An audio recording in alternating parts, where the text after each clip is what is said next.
All right, I think we're live. Okay, well, welcome everyone to like another lecture of GPU mode. Today, I'm really honored to have like Loubna bin Allal, who wrote like a really fantastic book a couple of months back called the Small Training Playbook.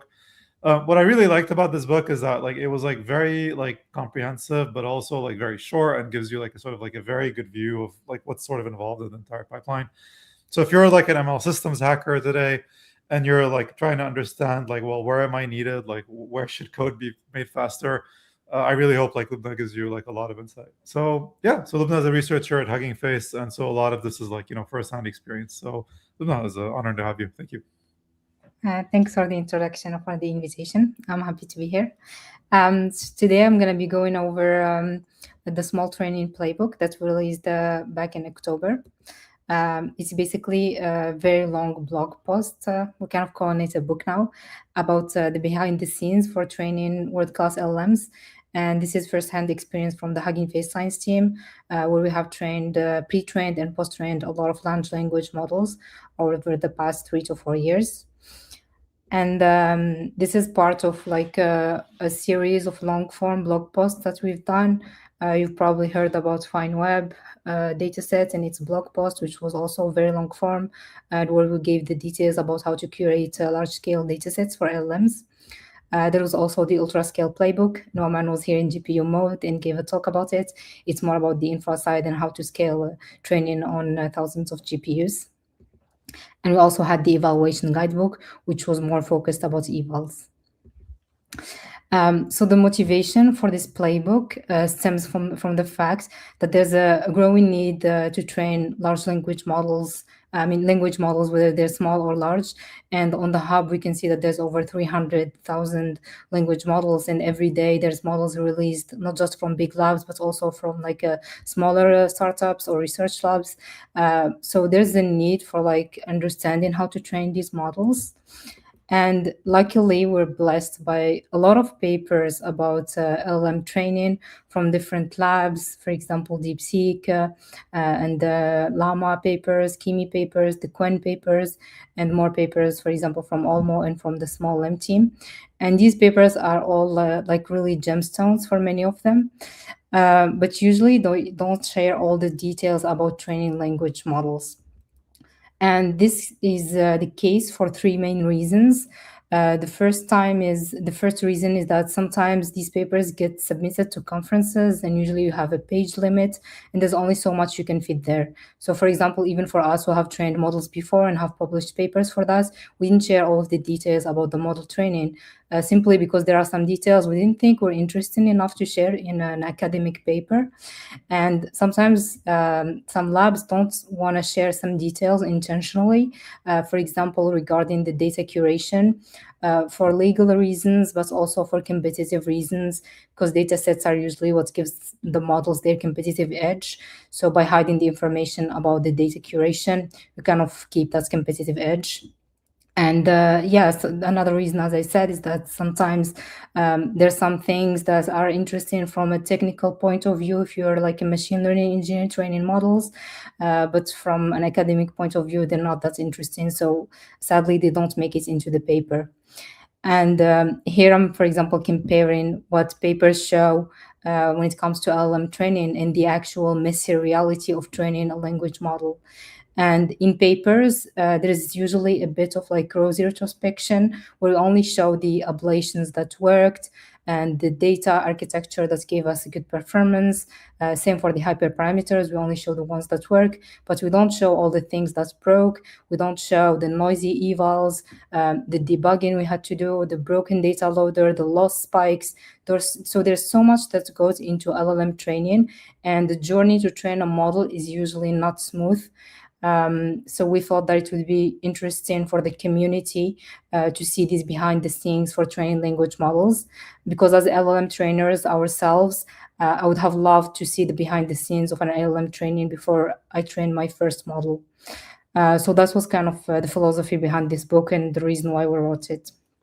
So, Loubna, do you mind if I ask you a quick question on data? Like something I've always found surprising on the cost of this stuff is that like, someone might rent out like tens of thousands of dollars worth of GPU clusters to ship some sort of like open weight model.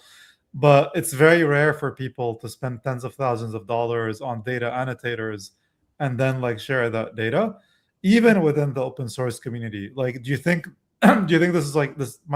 First off, do you think my observation is correct? And if so, like, do you have any speculations as to why this is the case? Yeah, so I think like usually data, there's two type of data sets, the data set that you use for pre-training. And for these, usually there isn't a lot of like human annotations. It's mostly done for the post-training. So for the post-training, it is true that like there's companies that have paid a lot of money to get human annotations either for the SFT or for RL. And for those data sets, yeah, they probably don't want to share them because they spent a lot of money on them. They don't want to just give them for free. But I think for pre-training, there's a lot of data sets that don't cost as much, mainly because the processing, you just do it on CPUs. So it's not that costly. So I think the reason these pre-trained data sets are not shared are not really for the cost and more for probably legal reasons or just like maintaining that information private. And like RL environments are probably the same. Like they require a Yeah, lot of human like intervention to make sure that they're good quality. I see. Okay. Thank you. yeah, exactly. I think for post-training, that is probably the case for many cases. Yeah, so the goal of this playbook is basically to bridge the gap between research papers and production-ready models. Because I've met, for example, a lot of students, and usually when they read the papers, it seems like it is easy to train models. You just take the latest architecture, for example, the latest MOE, and you do exactly what DeepSeek did, and then you take the base data set that's, for example, on the hub, I know FineWeb mixed with DCLM, for example, and then you somehow manage to get enough GPUs to train that model, and then you just hit train, and you will get a state-of-the-art model. And while we all hope that is true, that is really not true. And when you train models, there is more that goes on behind the scenes besides having a good data set and maybe a good architecture and enough GPUs. Just the fact that you should be able to run and be able to debug once you get issues and be able to monitor that run really well. Those things are not spoken about, but they're as important as the research behind. So for today's agenda, it's basically the structure of the playbook. I'm gonna be going back and forth between the slides and the playbook sometimes, but basically we have this what we call the training compass, and we first start with schedule it's architected in 3 questions. Why should you train a model? Well, the whole blog post is about how to train models. We think it's interesting for people to be really sure that they should train a model because there's so many models today. As I showed you, there's more than 300 language models on the hub. So do you really need to train one more model? So that's the first thing we're going to try to answer. And the second question is what to train. If you already know that you should be training a model, which architecture should you use? What model size? What data mixture should you use, etc. And then once you know what you want to train, how do you train it? How do you set up a good infra? How do you handle any surprises you might get during the training? And then we're going to be sharing some behind the scenes from our Smol M3 training. So some background about the work of the Hugging Face team and what led us to writing this playbook. So I've personally been involved in a couple of LLM trainings, the StarCoder models, which were for code generation. We did the 2 series, and then the small LM models, we did 3 series. And then we also had vision language models. And then we also worked on post-training, for example, with Zephyr and OpenR1. And we also worked on a lot of data sets and evals for pre-training and post-training. And so the blog post was kind of a blog about how to train models, but each time we'll use an example, the Smol LM series. So these are a series of small language models that our team has trained. And the last one was Smol M3, which was a 3B model trained on 11 trillion tokens. And it was on the Pareto frontier of the Coin 3 models. And what makes it interesting is that this model is fully open. We share all the training data sets and all the training code. Okay, so I think now that you have all the context you need, we can get started. So if we go back to the training compass, the first question was why? Do you really need to train this model? Because training a model, it's very costly and all on the money front and also human engineering front. So, and in some cases, you don't really need to pre-train from scratch. You're better off just taking an existing model and doing some light fine tuning on it. So here, the why is why do you need to train a model from scratch? I think people should ask themselves this question first. Can any existing model handle your use case? If the answer is yes, just through prompting, then you don't need to train a model.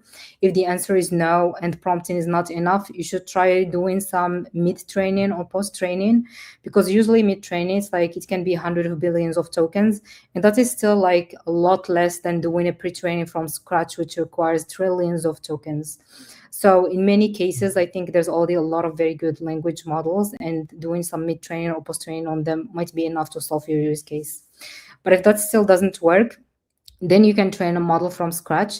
And usually that should fall under three categories. The first one is research. You should have a clear hypothesis that you want to test, and then try to come up with a plan to test it. For example, some good examples of this are like the Muon paper. They wanted to show that this new optimizer works for training a language model. So obviously they needed to train a model from scratch. Same for DeepSeek R1, showing that you can have like reasoning behavior just through RL without SFT. So there are like many things that you can do in research, but your hypothesis should be like clear and like falsifiable. The second reason why you might want to train a model from scratch is like for production. And usually for this one, it's the case if you have a really new use case and none of the LLMs actually cover it. For example, you want to have a model that can model DNA if you're like a pharmaceuticals company, and you looked at all the LLMs that actually support DNA and none of them cover your use case. Or maybe you want to develop an LLM for like some specific hardware, and for that you need to change the architecture or like do some innovations. So in that case, it also makes sense to train from scratch. And then you have strategic open source. I think a lot of the big players in open source now train models for this reason. It's because when you train a very good model and then you open source it gives you credibility inside the community, and just like the reputation inside the AI community is better. And that was the case for like, for example, DeepSeek. Through the releases they did, now they're like a really good brand for LM training. And strategic open source can be either like to improve your brand, or also if you want to just do research and you see that there's a gap in the open source community and you want to fill it, that can be a reason.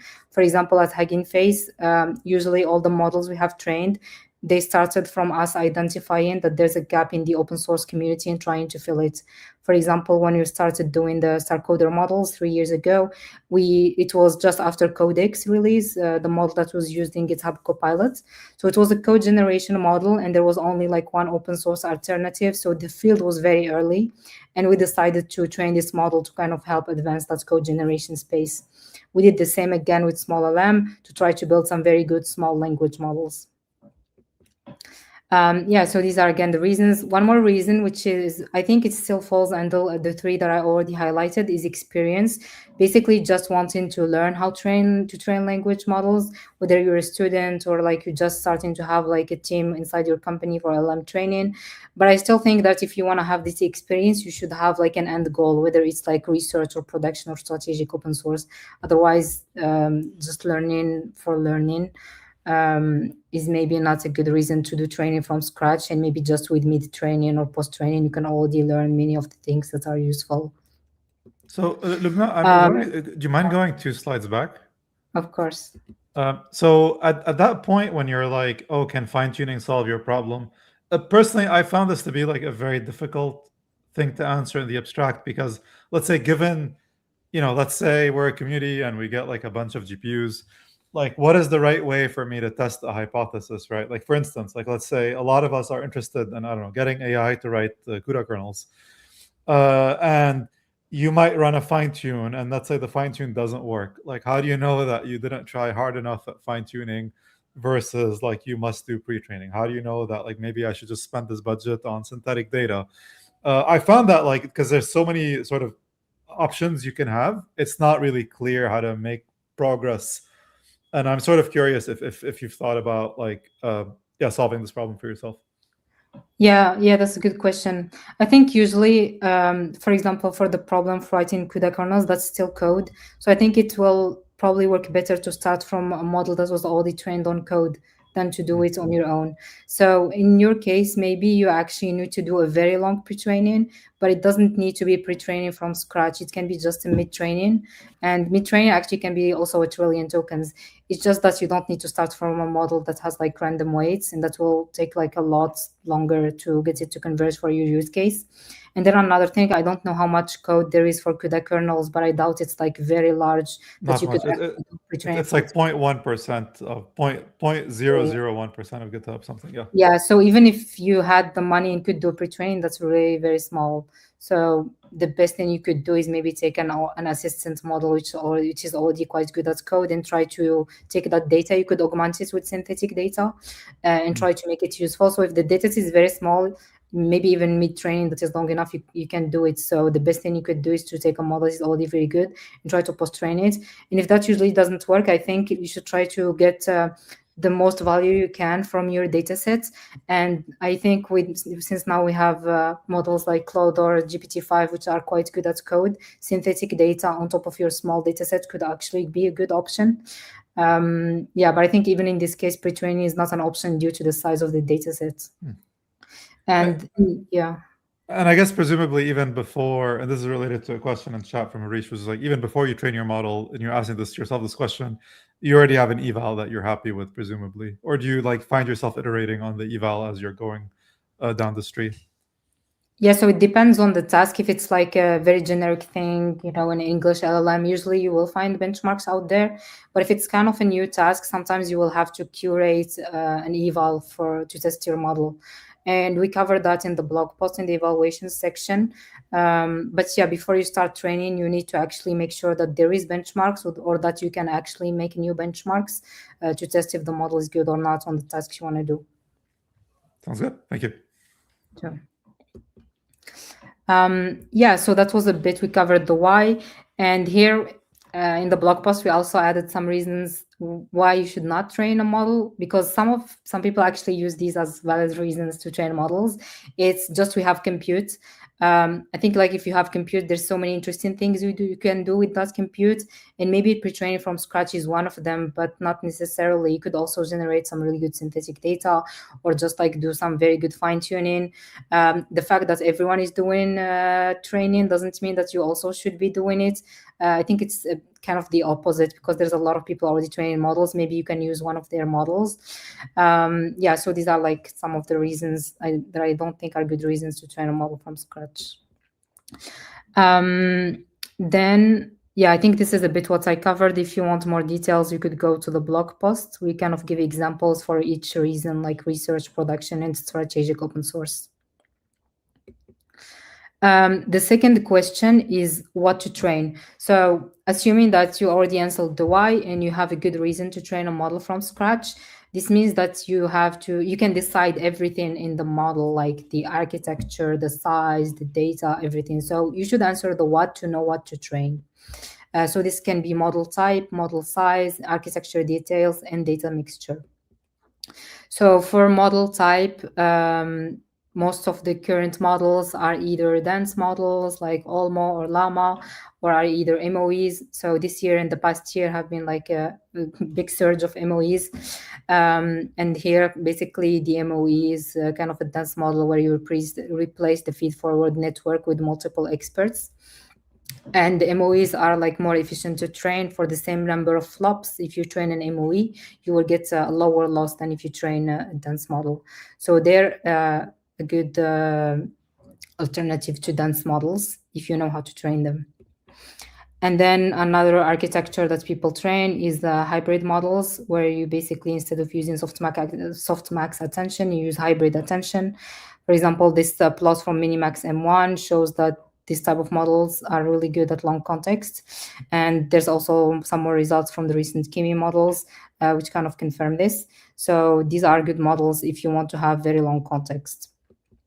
And so in the blog post, we have more details about each architecture. But just when you want to start training a model, before you can do any ablations or even decide on the data mixture, you should know already which architecture you're going to train. And I think we made this kind of tree to help people decide which one to choose. And I think the first question to answer is about the end user, where you're going to deploy this model. If it's like edge or really memory constrained environment, I think dense models or hybrid might actually be a good choice, because if you want to go for an MOE which has the same number of active parameters as a dense model, it will be fast in inference, but you still need to load all the experts in memory, so it will consume more memory than a dense model, or you will have to go for like a very small MOE. So for this case, maybe you should consider these options and not an MOE. But if you're not memory limited, then you actually can choose from any of these three. And then the second question to help you make your decision is based on your team's expertise. If this is your first LLM training and you just really want to learn how to train this type of models, I would recommend going with a dense model, because while MOEs are becoming very popular and now we have like some code bases to train them, for example, on Megatron or on Torch Titan, these code bases are still like not as optimized and as battle tested for MOEs as they are for dense models.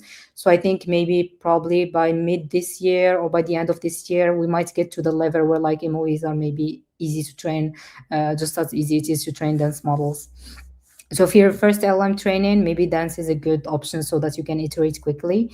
If you are experienced and maybe already trained some dense models, then I think it depends on your timeline. If it's very dense, it's very short, maybe you should train just a dense model. If you're open to exploration, you could train an MOE.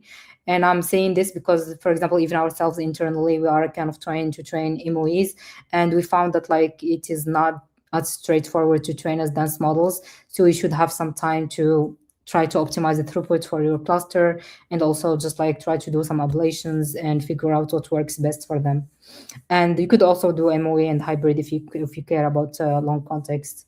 But if you're very experienced, I think MOEs actually make sense, because for the same flops, you actually get more performance. So I think they're a natural choice. So this is kind of like a small tree. There's some other architectures, for example, like diffusion, but I think they're not as popular as these three for LLMs at least. Okay, so what to train? The first step we had to do was to choose an architecture, assuming we have landed on one. The second one is to have a baseline, because even when you have the architecture, how many experts should it have? How many layers? So there's a lot of questions to answer. And I think the advice I would give here is to try to not reinvent the wheel. Start from a model that is using your architecture. So that's basically what we call a baseline. And luckily, there's a lot of open models for many, for all these architectures that are of different sizes. So whatever the model size that you want to probably train, I think you might find a baseline. You will likely find a baseline that is close to your target size. I did not cover it here, but in the what I was also supposed to answer the model size. But basically, I think the model size, you should also ask the same question: where will this model run? And what is the use case for this model? How many requests do you expect for it? For example, if it's a model for phones, you probably want to make it very small. But usually, you should take the smallest model that can solve your use case. There was a moment where we tried to make very large models, but then we found that very large models also mean a lot of inference costs. So if you wanted to train a model, try to make it small enough that it still solves your use case. For example, if you wanted to be very good at some math benchmark or very good at some use case that you care about, you should take a model that will solve your use case, but maybe take the smallest one. And I think that's what we've observed from many releases of recent model providers. And then once you have a baseline from to start from, for example, suppose you took, I don't know, Qwen 3 Dance 32B or Kimi Moonlight MOE, then you have that as a baseline. But it doesn't mean that you need to keep that baseline for your model training. You can tweak certain things to better fit your use case. And there is many things in architecture. You could change the attention, the positional encodings, the layouts. There's basically a lot of things. And what you should do is to avoid trying to tweak everything.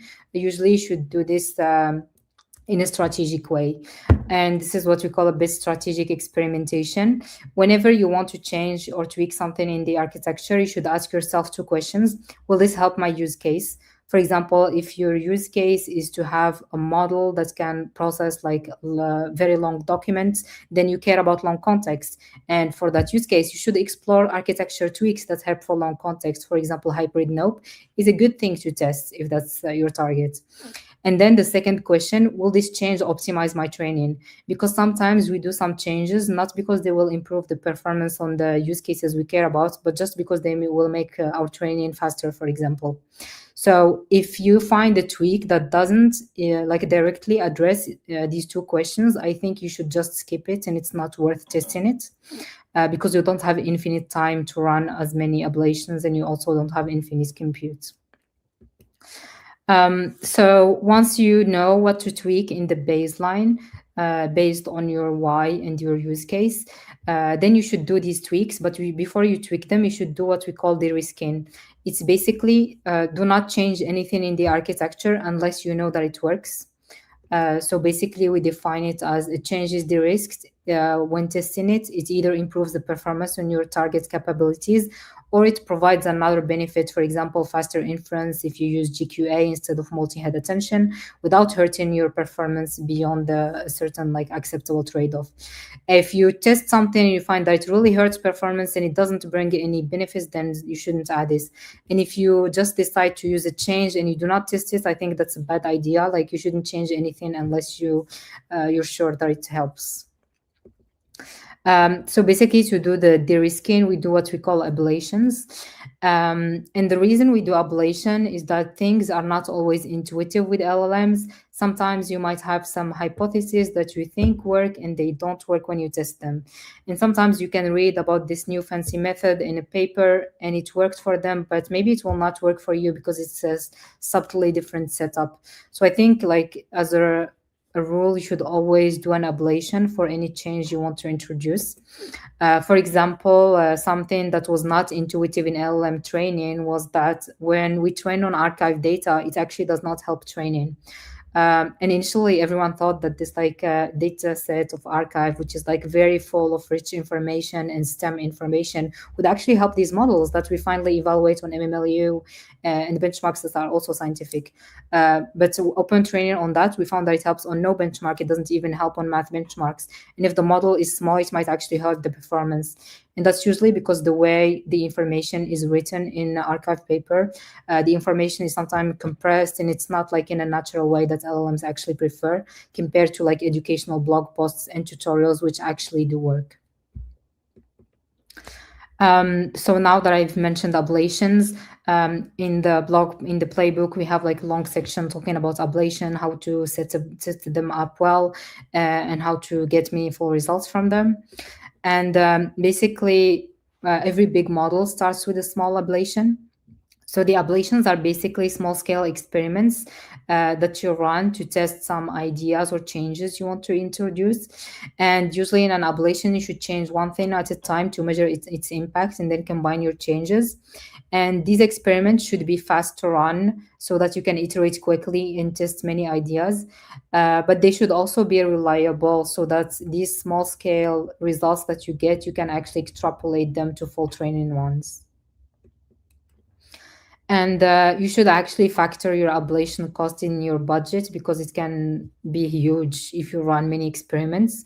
For example, this is the Smol M3 full training cost. And as you see, the main training run, which was actually the 11 trillion tokens training of a 3B model, it cost over 200,000 GPU hours. And just the pre-training ablations and the mid-training ablations cost over 100,000 GPU hours. And then there were some hours that were used for like some debugging. So the final cost, you can see that the main pre-training run is just like half of that cost. So if you just estimate the compute you will need based on like your training run, I think you will not have a lot of margin to do experiments and test new things. So to set up your ablations, the first thing you should do is to choose a training framework. And this training framework you choose, it should be also the one that you will use for your final training. I think that changing training frameworks between ablations and the final run is probably the worst thing you can do, because you will have to retest everything if you're being really rigorous. And in terms of frameworks, there's a couple of them here I'm mentioning for. There's Megatron LM and Deep Speed, which I think are the most battle tested and like extensive in terms of features because they've been there for a while. And there's Torch Titan, which appeared just like I think last year or the year before by the PyTorch team, which is a very good library because if you compare it to Megatron, it's very lightweight, so it can be really good for people who are getting started with LM training. It's easier to debug and to go through. But as opposed to Megatron, it's more recent, so it's a bit less better tested, but it is optimized for dense models, and it also has ongoing optimizations for MOEs. And then there's the Nanotron library by the HF team. It does not have as many features as those other libraries. It's minimal, has only features that we use in the HF pre-training team. And it is all battle tested. That's the one we were using in all our last pre-trainings, and it's also optimized. So once you chose the training, I just have a quick question. Like, do you tend to be conservative in the specific GPU that you pick? Like, for instance, like presumably, my guess is these experiments were mostly ran on H100. But like, let's say with Blackwells, people are having stability issues with them. It's harder to get good MFU. So is your sort of stance that like you just wait until the infra is better, or do you think it's just like it's important to just rush towards the newest hardware, write the fastest kernels, and get a model working on the newest hardware? yeah, I think again it depends on like the timeline for the project. I think if you have like a strict timeline, it's probably better to stick with something that already works. For example, for us, we have like H100s. Those are the ones we are using. But I think if it depends on what you want to innovate on. If you want to say, okay, we released this model, it was trained on the latest hardware, then it makes sense to spend time like setting it up for the latest hardware. Or if you just want to get an LM that works and the throughput gains that you expect from changing to another like version of hardware are not that much worth it compared to how much time you will spend trying to set it up and to optimize it, then maybe I guess it's not worth it. So I guess it depends on how you want to market the final model, and also how much time do you have for exploration versus just training the model.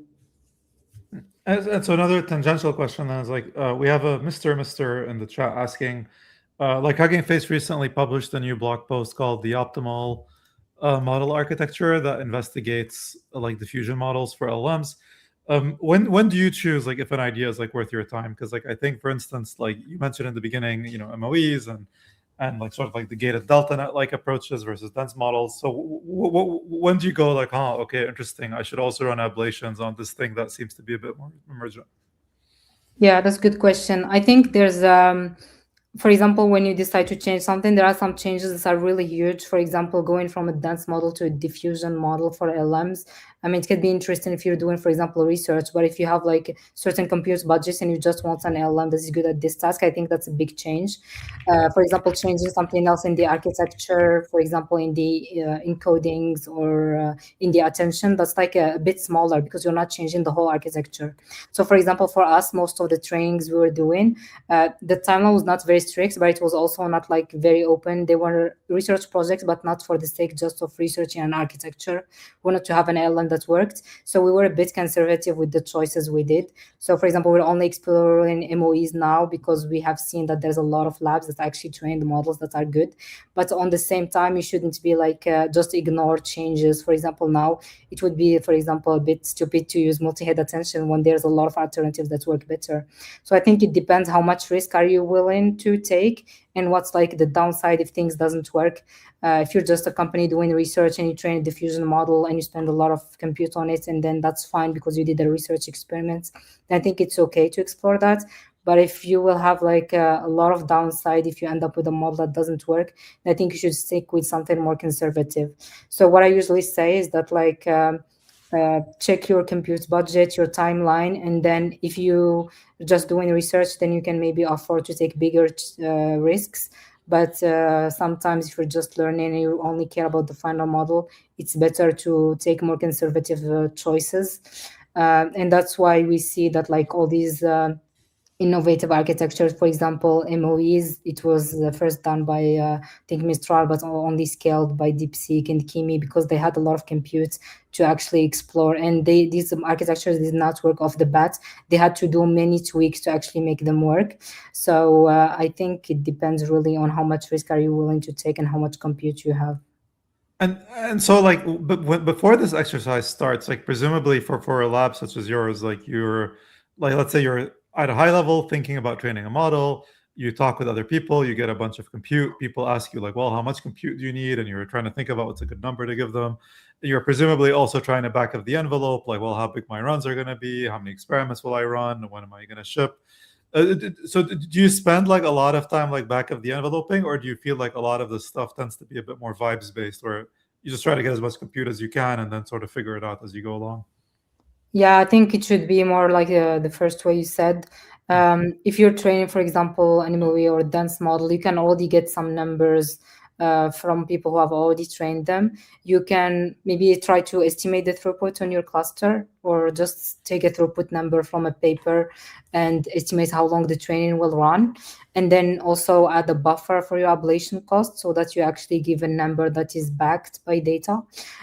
Usually the numbers we give, like, we never stick to them. Sometimes you're going to have surprises and maybe end up spending more on ablations, and you're going to need to cut down the time from your model training. That is normal, but usually you should have like a rough estimation that is backed by numbers, either from literature, like other model trainings, or based on the throughput in your cluster. Got it. Okay, wonderful. Thank you.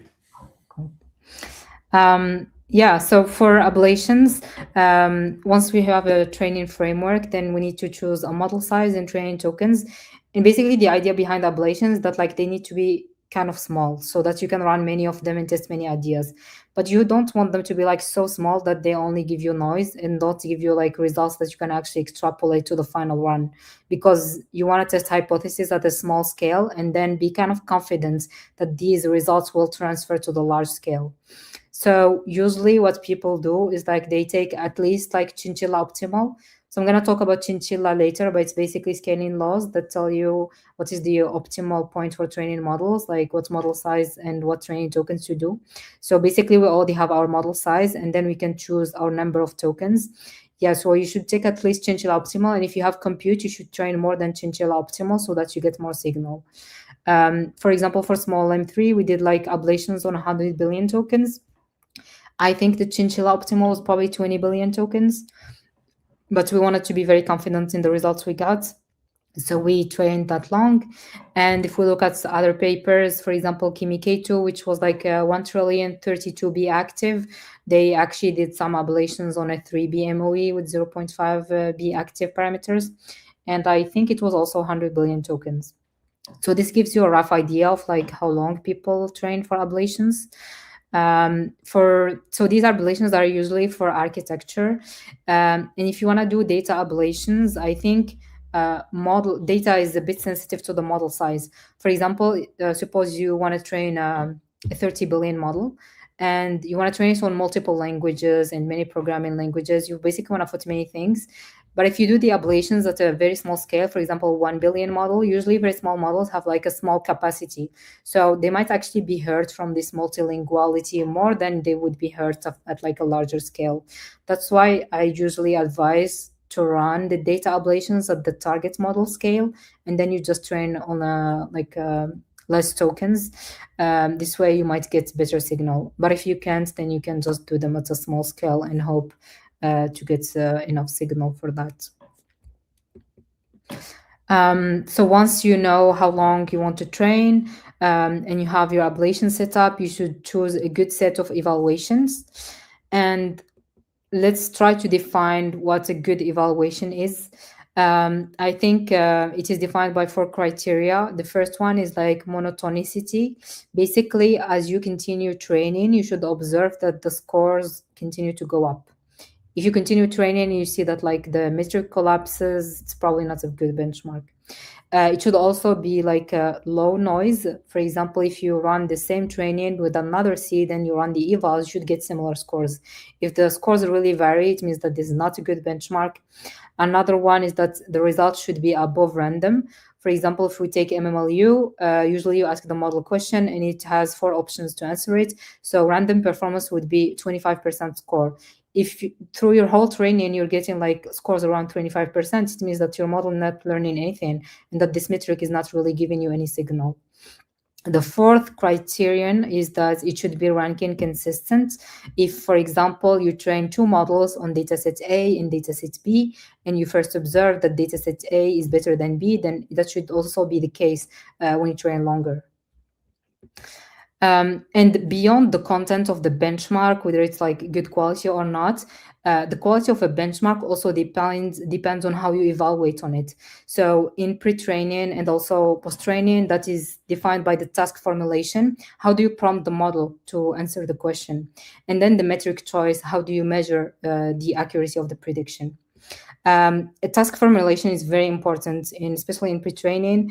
For MMLU, for example, here, as you can see in the dataset viewer, you have a question, for example, which vitamin is required for calcium absorption, and then you have four choices, vitamin A, D, E, K. So it's like four options. The model can choose from like A, B, C, or D.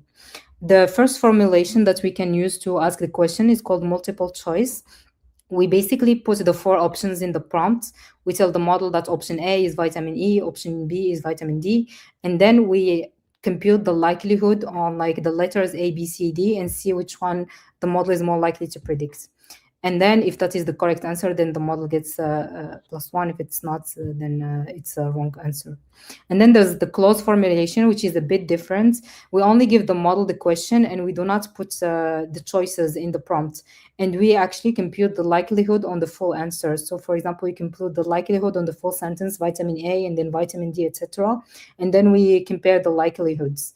So what we actually found is that close formulation, which is light blue here, is actually kind of easier for the models to answer than multiple choice format. Here, for example, this is the training of Smol M2, which is a 1 billion model or 9 trillion tokens.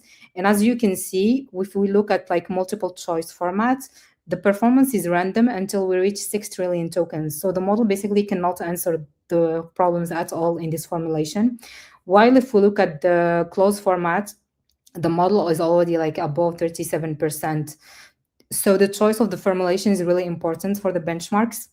And for example, for MMLU and for many other benchmarks which are multiple choice, we don't use the multiple choice format until like we're past a certain number of trillions of tokens. And that usually depends on the model size. In the blog post, we cite some papers like one which talks about emergent behaviors in LLMs.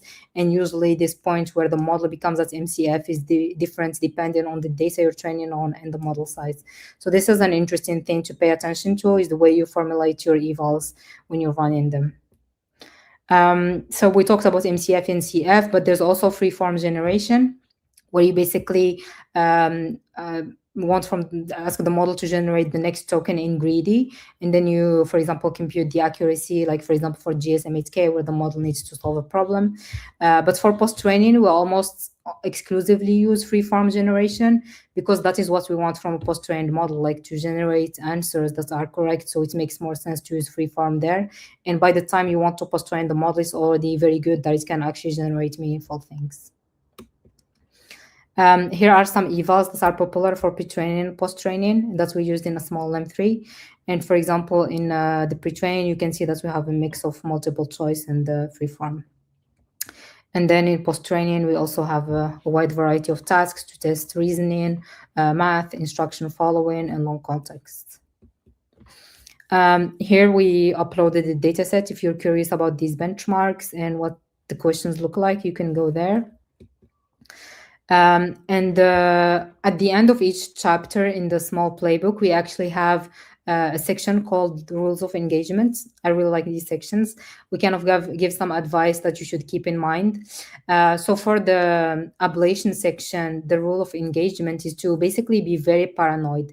If you're training LLMs or just in general doing like research or ML, I think being paranoid would really be helpful.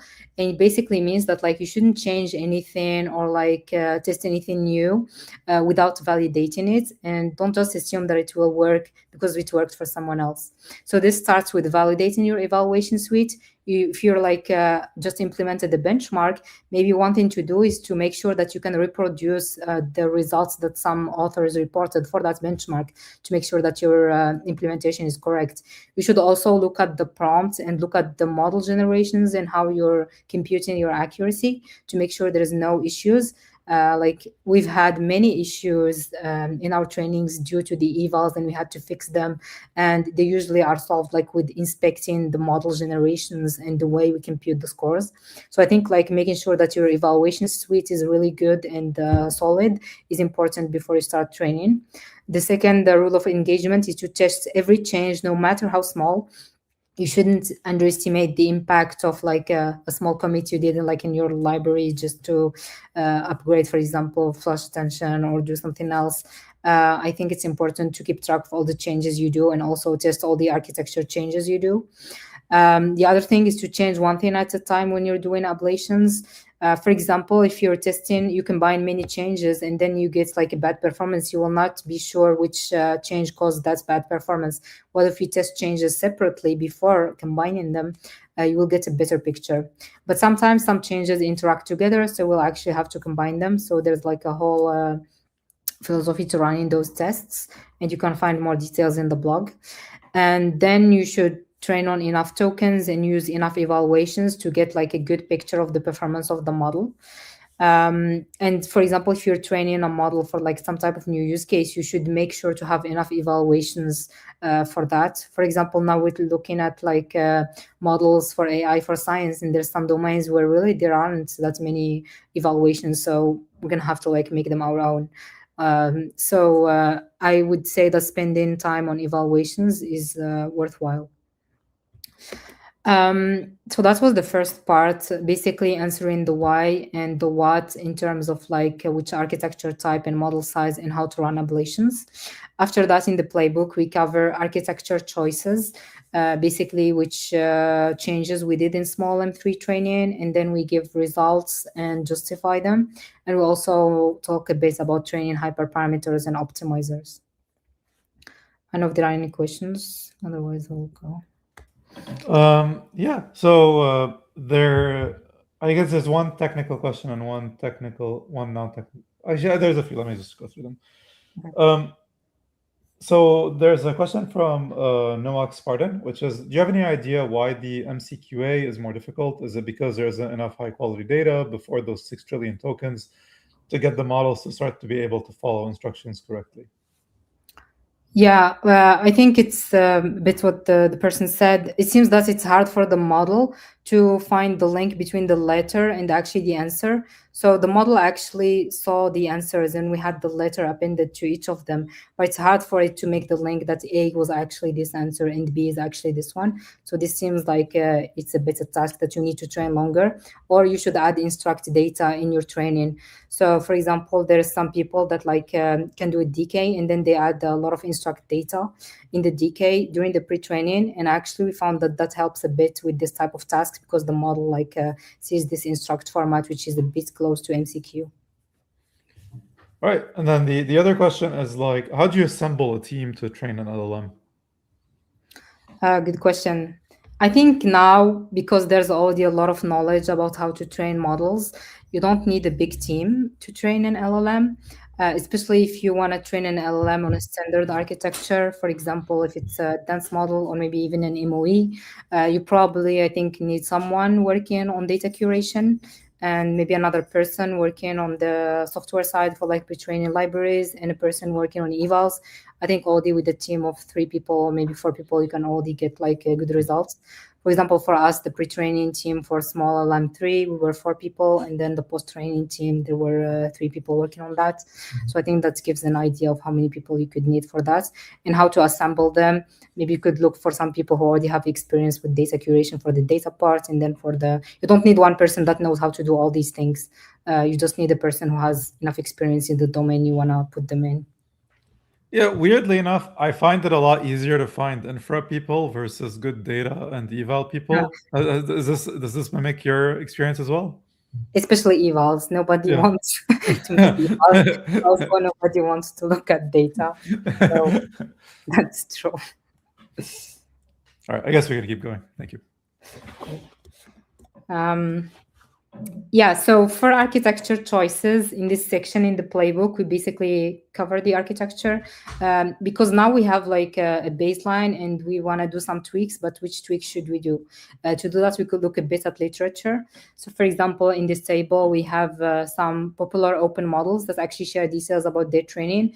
And we actually give the detail for what, like which attention mechanism they used, which positional encoding, which warm-up, which learning rate scheduler, which batch size. So it's kind of a nice table that has like all this information in one place. So we don't have to go looking for it in each separate paper. And to do this, I'll probably go to the playbook. It's a bit easier. Yeah, so basically the section is this one. You can see the playbook, right? Yeah, we see your screen, yes. Okay, cool. So to design the model architecture, as I mentioned, there's this table where you can have like basically compare what different labs do for like their batch size, learning rate scheduler, for optimizer, etc. And the first thing we cover is basically attention. So how many heads should you have for your attention? The current methods that are used now are GQA, MLA. There was a time where people were using multi-head attention and MQA, but that's not really the case anymore. And we kind of explain them with different diagrams. So basically in MQA, instead of having multiple keys, you just, in the values, you just have one set for all your queries. In grouped query attention, instead of having just one set, you can have n sets. For example, 4 or 8. And in MLA, you actually do a projection into a smaller space for your keys and values, and that was used in DeepSeek.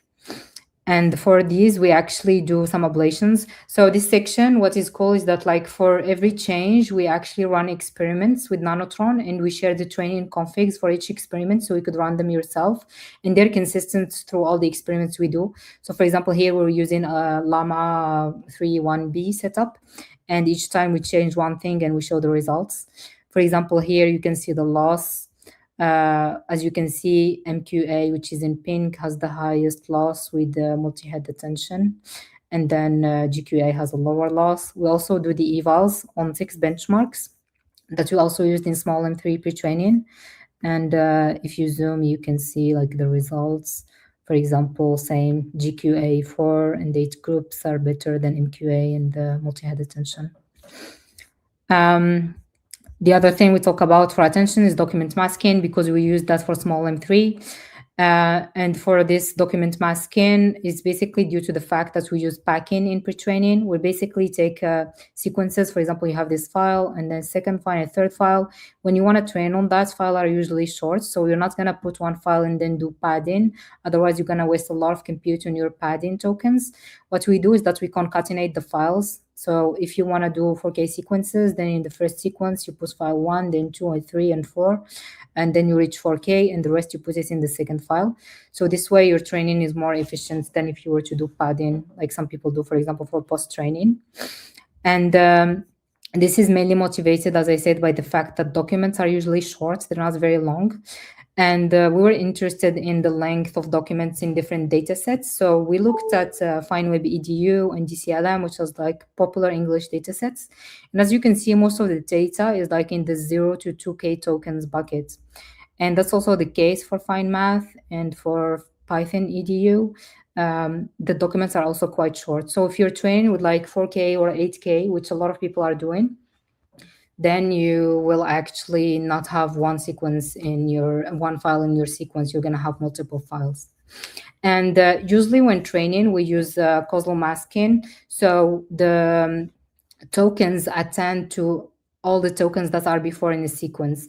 And because we concatenated many files, as you can see here, for example, the last word, which was planet, will attend to the first one, which is like a recipe, mix oats with honey. And it doesn't really need to attend to that because it's a completely different topic. So you're just like wasting time, which will like make the training slower because the attention is quadratic in our case. And another thing that we use to avoid this, because the documents are not related, is to make sure that each token only attends to tokens that are from the same sequence. So this is what we call intra-document masking. And this was used also in Llama 3, and there are some papers that we cite here that show that this intra-document masking works as good as or better than just like random packing. Yeah, we also show the loss, comparing document masking to no document masking in the evaluations. As you can see here, the performance is almost the same. Here it seems like it's not the same, but that's just because of smoothing. And Bueno Grande is like a noisy benchmark. Hellaswag is really good for like NLP evals. And as you can see, the both rounds are quite close. Another thing we tested is embedding sharing, where you basically tie the input embeddings and the output embeddings. We use that in Smol, and we also found that it helps performance, that it gives the same performance. And this is a trick that is usually used in small models because the embeddings take up like a lot of space in the total number of parameters. And as the model grows longer, the embeddings become like a smaller share. So this technique is not used in very large models. Similarly, we do some ablations. Then we talk about positional encodings and long context, because long context is very important now for language models. We explain how rope works. We have this very nice visual explaining the rotations. And then we talk about how to set rope frequency and how people do long context training. So usually you do your main training with like a short sequence length, for example, 4K or 8K. And then towards the end, you extend the context to like much larger sequences. For example, for small LM, we trained with 4K for like, I think, 11 trillion tokens. And then we trained, extended from like 4K to 32K on 100 billion tokens. And then we went from 32K to 100K using Yarn. So here again, there's an overview of different methods for positional encodings. For us, we used something called RNOP, which was introduced by a Cohere paper, where you basically alternate rope and no rope layers. This was also used in Llama 4. And this works very well for long context, and it doesn't hurt short contexts. As you can see on the short context benchmarks, the performance is the same. And yeah, then we compare sliding window attention to causal masking. And we talk about some other things that are used in pre-training to improve, for example, stability, like Z loss, removing weight decay from embeddings, and I think QK norm as well. And we also talk about like which values are used for initialization and for activation functions in literature. And then we have a section about MOEs. Here we don't do experiments ourselves, but we put data from like popular papers, like the link paper from the ANT team, and we explain concepts like sparsity and granularity in MOEs. And then we talk about hybrid models. We explain what hybrid attention is, and then put some data about the evals for these models from the Minimax papers. And after that, we talk about the tokenizer. That's something that's really important, but usually not talked about. And we talk about like what to consider when choosing a tokenizer. There's, for example, the vocabulary size. It depends on how many languages you want to cover and how many domains. For example, if you want just English only, you probably don't need a very large tokenizer, just like 50K tokens may be enough. But if you want to cover like many languages, then you probably need like more than 100K tokens, so that tokenization is efficient and that your model doesn't generate like many tokens per words. And for tokenization algorithm, most people use BPE. And we talk also about how to measure the quality of a tokenizer. For example, let's say you want to train a model tomorrow and you know on which languages. How do you know if a tokenizer is good on those languages, and how do you compare existing tokenizers? To do this, we use two metrics. One is called fertility. It's basically the words to tokens ratio, like how many tokens does your tokenizer need to represent words. So we basically just compute like the average tokens per word. And the second metric is called proportion of continued words. It basically measures like the percentage of words that get split into multiple pieces. So the more words that get split, it means that this tokenizer is like less efficient at tokenizing. Then we use these two metrics to compare like a popular tokenizer from like some LLMs. And we kind of compare them. For example, here in this table, you can see the fertility and the proportion of continued words, and lower is better. So it seems like the best tokenizer overall is Gemma 3. It's quite good at tokenizing different languages, and this can be explained by its but its vocab size, it's like 262K. And then you have Llama, which is also quite good at English, given the vocab size. It's much smaller than Gemma, it's 100K. Then you have Mistral, which is not that good on English and Chinese. It's only good on Arabic. So for us, for example, for Smol LM, we wanted to train on English data and European languages.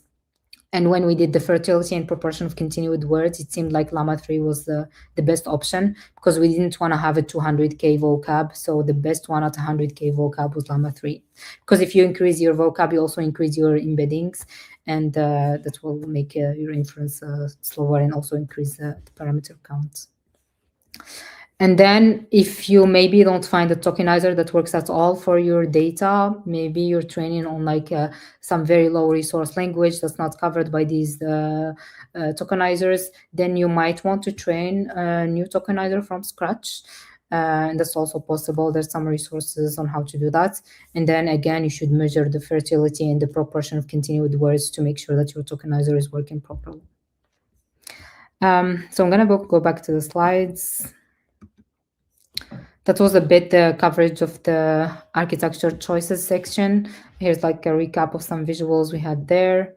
And this is what we did in Smol M3. We started from Qwen 2.53b as a baseline. Qwen 3 was not released back then, so that was the best model at the time. We used this as a baseline. We changed the tokenizer to Llama because it was working better than Qwen for our target languages. We also used GQA for groups. And we used the hybrid NOPE instead of ROPE because it worked better on long context. We also used document masking because it would speed up training when we scale to very long sequences.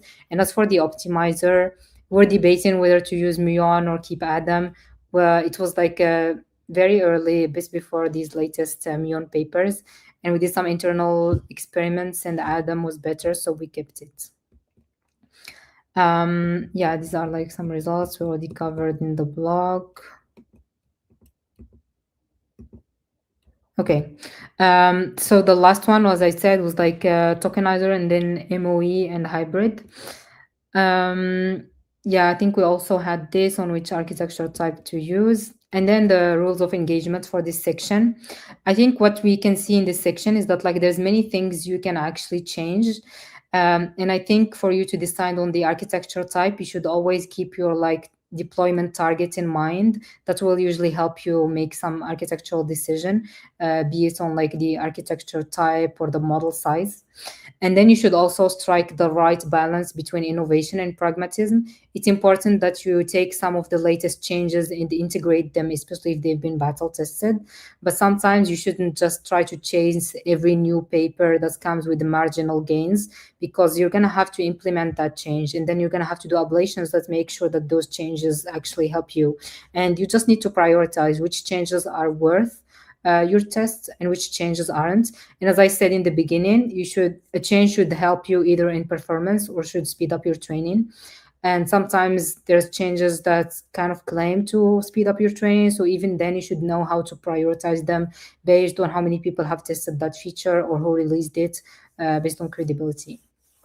The other thing is that systematic beats intuitive. As I already said, you should validate every architecture change. And if you have compute, it's always a good idea to test some things. If you think the model size might interact with them, it's better to test them again at your target model size. And you should also validate your tokenizer efficiency on your domains. And yeah, using the metrics that I already highlighted. So that was for the first section of like architecture choices. The second section we have in the blog post is optimizer and hyperparameters. So there we cover bit optimizers, learning rates and batch size, how to set them up, and also scaling loss. If you have some questions, I can take them maybe now or later, but I will not be going into a lot of details. But also about that. Yeah, sure. Yeah, I think I don't see much questions about optimizer. I see more questions on maybe let's talk about tokenizers for a second. Yeah. Like people are asking about like For languages like Arabic, where you're reading from like right to left, does this change like how you treat the tokenizers? Do models have an inductive bias in the direction of writing? Any sort of fun stories there? So I think for us, we did not include Arabic, but for example, I speak Arabic and I have tested, for example, the Quen one on it. I think they took that into consideration, like the direction of tokenization, and it seemed to be like doing well, at least on tokenizing some text. And also, as you can see in the fertility and proportion of continued words, it's a good tokenizer on that. But yeah, it's something to be aware of. I think not just for Arabic, but there's also some other languages, and like the punctuation can be different. So there's like a lot of tricks to be aware of when training your tokenizer for that. But I think for most of them, I think they're quite covered by, for example, Gemma and Gwen. And maybe I have a question on your optimizer section, which is like, I too have been very conservative with optimizers, just because like I've been very bit by like the new stuff. Do you feel like the Muon hype is real? Is it like something that you're using by default now in your experiments? Yeah, I mean, we have a very, if you know Eli, like he's I know, very yeah, he's like a so fanatic young. about We had so it. many discussions about that. I think now that I see that it was used like in a lot of papers, and especially it was used to train very large models, I think it could be like a good optimizer to use. So internally, we still don't have like a long training going, but I think we could consider it for the next one. When we had tested this, we kind of had an issue in the code base, and we think that might have affected the results. But I think Muon is kind of getting adopted now. I think Ellie would be happy to hear me saying that. But maybe some other optimizers are not as mature. But this that one was tested at a very large scale, so that's a bit reassuring. So I guess if Eli is watching this, you're more than welcome to come talk about Muon and talk about how to make it fast. So just an open invitation. Yeah. Cool. Then for so basically for optimizer, it's the same as for the architecture choices. I think you should just allocate your time wisely between exploring things and just executing things. Because if you're like preparing to train a model, I'm pretty sure with the rate of the AI space, there will always be like new papers, and you can't just like keep exploring and testing these papers. At some point, you just need to launch training. So I think it's good to have maybe someone who can prioritize. So when we were talking about how to set up a team, it's also good to have like maybe someone prioritizing tasks and things that you can test, so that you don't always spend your time just exploring at one point. You just execute. It's this meme that we all like at HF, like just one more YOLO run. We had like so many YOLOs in our runs, but at some point you just need to stop that and start training. Sometimes when you're picking things, you should choose maybe flexibility and stability over like a 1% improvement in performance. A good example of that is like the learning rate schedulers. There's like the warm-up stable decay, WSD, which is very good. But I think some people have said that like in very long trainings, cosine is probably a bit better. But if you use WSD, you are not like tied to the training length. You can just change how long you want to train. And I think that flexibility is really nice, because for example for us we had a rough idea of how long we wanted to train, but we were not sure, and just like having WSD and having this flexibility was good. If you have more compute, you could train longer, and it's just more flexible, so it's worth maybe the small performance drop compared to cosine. So I think in general, these are like some ideas to keep in mind when exploring what to test. Balance, exploration, and execution. Done is better than perfect. Okay, so now that we have covered the what parts, the architecture, we're gonna now cover the how. How do you actually train this model and make it good at the benchmarks you care about in your use case? The first thing to get to the performance you want is data curation. Data is, I think, is really the backbone of LLMs. There's so many architecture changes you can do, but I'm personally like a big believer of data. I think architecture is nice to speed up inference and to answer some infra side questions. But in terms of performance, I think data is actually what will help you make your model different from another provider's model. And the first question to answer when it comes to data is like, how long should you train? And this is where the scaling laws come. Basically, in 2022, as I said, we had the chinchilla scaling laws. And they basically said that if you have a compute budget, you should scale your model size and data size equally. And this gave models like the Chinchilla, which was 60 billion parameters trained on 1 trillion tokens. Now that seems like really small, but the Chinchilla was actually giving you how to allocate your training budget optimally. But what these scaling laws did not take into account are the inference costs. And while you train your model once, the inference cost is actually an ongoing cost. Whenever you have to use the model, you have to pay that inference cost. So you're better off using a model that is smaller and trained much longer. And that's a bit what Llama 7B did. They had a 7B model trained almost as long as the Chinchilla model. It was not compute optimal. It was past the Chinchilla point, but it was a very good model.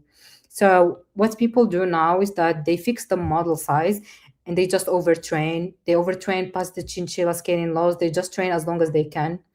And for example, Quen 3 trained on 36 trillion tokens, even for their small models. I think that's the largest token count for models that size. And for example, for us, what we did for Smol and for each version is that like we had the model size fixed, and then we looked at our compute budget and we're like, how long can we train this model? And then we just trained it that long, because models apparently, if you have a high quality data, they don't plateau even at like tens of trillions of tokens. So once you know how long you want to train, how do you mix and make this good data mixture that will make your model good? The first thing is to compile good data sets that cover your target domains, for example, for English or for code or for math. So for this, usually you just need to keep up with the latest literature. And then once you have these data sets, you should figure out how to mix them, because in your data mixture, if you put like 100% English and you don't have any code, obviously your model is not going to know any code. So you're going to have to know how to balance these components like math, code, English, multilinguality together so that you get the best performance that you can. And this kind of optimization problem is not like very easy. There's some methods that try to do this like automatically, like find the optimal data proportions, like Doremi, raw loss, and reg mix. I personally tried to use Doremi and raw loss, and we found that it kind of converges to the natural distribution, which is basically the size of each data set, and that it was not like the optimal mixture, because but while doing some manually crafted proportions, we managed to get better performance than this natural distribution. So they did not work as well. We have not tried reg mix, but I think some people, probably at Talent AI, were trying it and said that it was working. So I think there's some mixed feelings about these automated approaches to find optimal mixtures. There's one from NVIDIA called Climb, which seems very promising though. But what we do, at least for us and a lot of people, is basically to do ablations. Just like we did architecture ablations, we do data ablations. It's basically that before starting training, we compare the data sets using like a from scratch ablation, for example, 100 billion tokens. And we also try mixing them with different proportions. For example, we found that like, I think there's a paper from Cohere that says that like adding code actually helps, not just on code, but also on like English reasoning. So code is a good idea to have, but then you shouldn't have like too much code that it kind of cancels out the effect of English data. And then there's some ablations that you can do once you have started training. They're called annealing ablations. So basically you have your gray run, which is the main run. And then at 7 trillion tokens, maybe you want to change the data mixture because you found that your performance is lagging at some domain. For example, it's not good at math, and you want to change the mixture to introduce a new math data sets. That's, for example, something we did. So what you do is that you take a checkpoint, for example, at 7 trillion tokens, and then you change the mixture, and you could do the decay, and then you see if this new mixture is better than your old mixture with this 100 billion annealing ablation. We found that this method works quite well, and that's kind of what we use for our trainings. It was also used in Llama 3 and Olmo. So as I said, like we can do annealing ablations if you want to change the mixture during the training. And if you do that, you end up with what we call multi-stage training. It means that you don't keep the training mixture fixed for the whole training. You actually have multiple stages. And for example, for Smol M3, you can see that these are our changes. We kind of progressively increase the percentage of math from stage 1 to stage 2 to stage 3, and we do the same for code. But we also change the content. For example, the high quality datasets, we usually keep them towards the end of training. There's work that shows that this works better. If you have like a small but very high quality dataset, it's better to train at it during the decay than introducing it in the beginning where it would get diluted. And then after this multi-stage training, we do the long context training, as I said, where we go from 4K to 64K with training, and then with the inference, we can go up to 100K. So that was it for the data curation. I'm gonna talk about the infrastructure before talking about the training marathon. Maybe check the questions before. Is WST only used in pre-training? Now you can also use it in post-training. I think it should work as well. And also because post-trainings are very short, you could try with WST and with cosine and compare. It's basically just a scheduler, so it doesn't have to be just in pre-training. Is stage 2 considered as mid-training? So that's a good question. Here we don't really call it mid-training because it's still the main run. We did not decay. It's still like stable phase, and then we decay. That's the end of WST. So that's still pre-training. But then we have another mid-training phase where we do a new warm-up and another decay to make the model very good at reasoning. So that's the one that we call mid-training.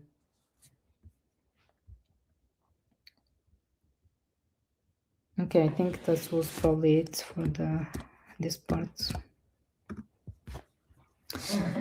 Cool. Now we can go to infrastructure. Again, I'm not going to spend a lot of time about this one, but I thought infrastructure is really important because if you don't have any infra, like your training is not going to run. Here are some 1DBs from Allal that failed. But if you're interested, you could go to this section in the playbook. And if you have any questions about that, we'd be happy to transfer them to Norman, our infra goat. But we basically cover the internal architecture of a GPU. You can understand how GPUs work and also how they communicate to each other, how they communicate with CPU, and how to optimize the throughput for your training and for your hardware. And we have some nice visuals for that. And we also talk about speed versus reliability, how to set up like a good training and cluster.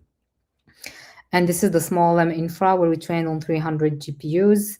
And there's some nice stories in the training marathon section where we talk about some bugs we had and how we fixed them. Okay, I think we're running out of time, but basically the train marathon, if you're interested in those stories, like how we've had some throughput bugs and we fixed them. We also had to restart the training after like 4 days, and we had to investigate, and we found that we had a bug in TP, and then we fixed it and we rewinded the training. That kind of means that your first prod run is likely not your last. So this was us happy that the training launched, and this was us saying that we stopped the training because we found that there was a bug, and then we fixed it, and then we rewinded the training. So this is just to give you an idea of like that pre-training is not always smooth, and it's okay to hit some bumps sometimes, and that you can fix them along the way. So for example, the bug I was talking about, we were basically training the purple run, and it was almost as good as Smol M2, which was a 1B model. So how can a 3B model be as good as a 1B model, although we did like a lot of changes, and we tested that each of those changes actually helped. But turned out we had like a small bug in the code base, and when we fixed it, we actually got the green run, which was much better than the 1B. So this is the final performance of the base model. And then for post-training, I'm not going to go in a lot of details, but this section is quite detailed. It talks about SFT, about RL, if you really need RL or not. We also compare SFT frameworks and evals. And we show how we trained Smol M3. There was step 1 where we did mid-training to make it very good at reasoning because we wanted to have a hybrid model. And then how we did SFT, we combined some existing data sets. And then when we found that the existing data sets did not cover some domains we cared about, especially for the reasoning mode, we generated new data sets synthetically, and we released this under Smalltalk 2. And for alignment, you can the popular algorithms now are DPO or GRPO if you want to do RL. And the way we did it is that we combined existing data sets and generated preferences for our own tasks. And we used a variant of DPO called APO on Smalltalk. And here we compare like the performance on all the different algorithms for the think and no think mode. You can find these plots in the blog posts. And so for our pipeline of Smol M3, we did mid-training, then SFT and APO, and then we did a model soup of different checkpoints to kind of increase the performance. And after the model soup, we found that we had an issue with the long context. So we did model merging between the between a short SFT of the pre-training checkpoint and our model, because the pre-training checkpoint was very good at long context, and the final merging was actually Smol M3 3B, which was good at the tasks we cared about, including long context with ruler. And this was the performance of Smol M3 after post-training, and you can see that it's also in the Pareto frontier of Qwen 3. And in the blog post, we also tried to do GRPO on Smol M3, and we managed to more than double the performance on AIM 2025 thanks to GRPO. So that was my talk. Thanks, everyone. If there's any more questions. Yes, thank you so much. Yeah, I have a bunch of questions. Actually, maybe let's start with the questions in chat. Two people are asking, what was the TP bug? Yeah, it was actually a very subtle bug. So when we were training Smol M2, we used the same code base, but we didn't use TP because it was 1.7B model. It would fit on one GPU.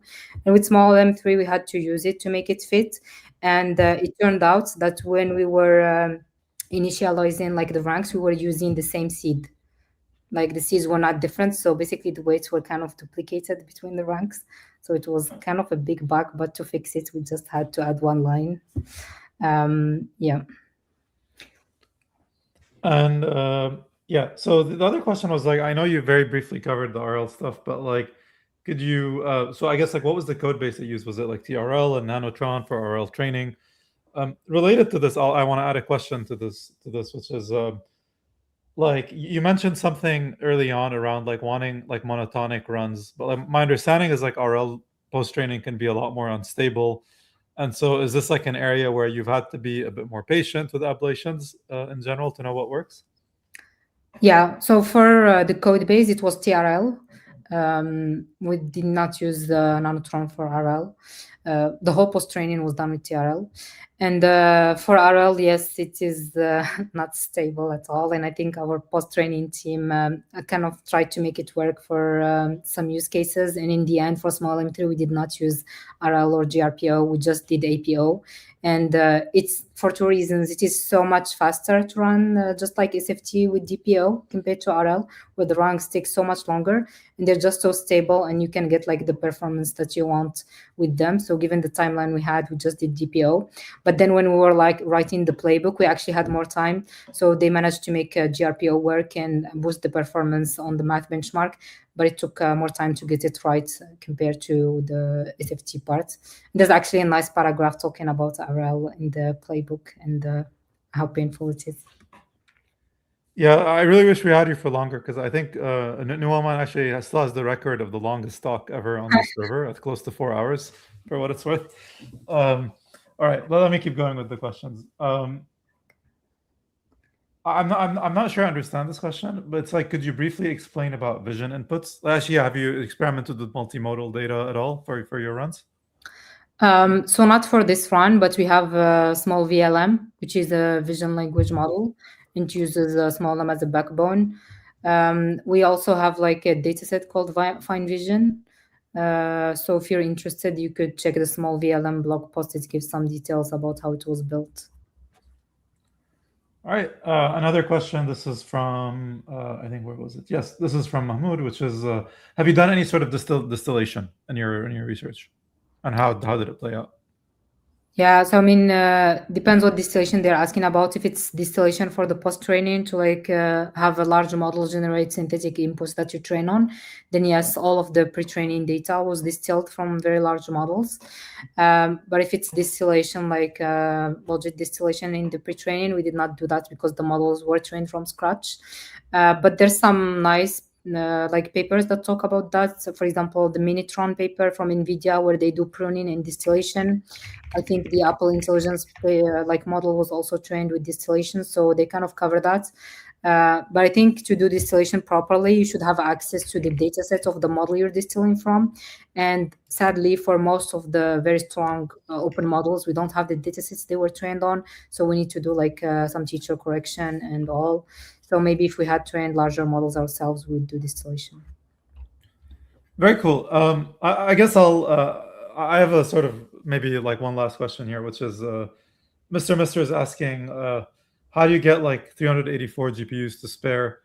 Maybe sort of let me generalize this question, which is like, there's you're right that like very few research labs are posting anything interesting in public. That's why I really really liked your book, and I wanted you to come on. If people are doing like interesting work in like data and evals, how like what's the best way of getting like the attention of a researcher like yourself? Sorry, I'm not sure I understand well. Like to do a training or just to Um, integration? yeah, I mean, I think the question is really like if people want to get involved in a public model training effort, Yeah. Yeah. and let's say they might not have the compute, but they have they want to help out in data and evals. What kinds of problems do you think like people should think about?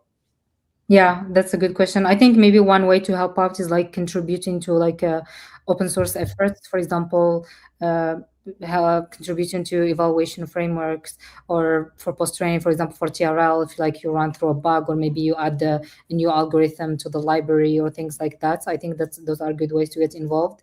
Sometimes there's like open initiatives. For example, at Hugging Face, when we were doing the Star Coder models, it was an open effort called Big Code, where we had contributors from like all over the world. I think now, for example, Stanford is doing that with their marine community. I think it's an open effort, and they have a Discord, and anyone can join. And they have some also ongoing efforts inside the marine community, training some other models. So I think looking for this type of maybe pre-trainings that are open and trying to get involved in them is one way, and maybe just contributing to the open source libraries is another way. All right, sweet. Thank you so much. On that note, Loubna, thank you. It was an honor having you. You're always welcome to come back. Like I said, there's also an open invitation for Eli if he wants to come chill move on some more. And so thank you so much. And I'll see everyone next week. Cool. Thank you for the invitation. Bye, everyone. Thank you, Loubna. Bye bye.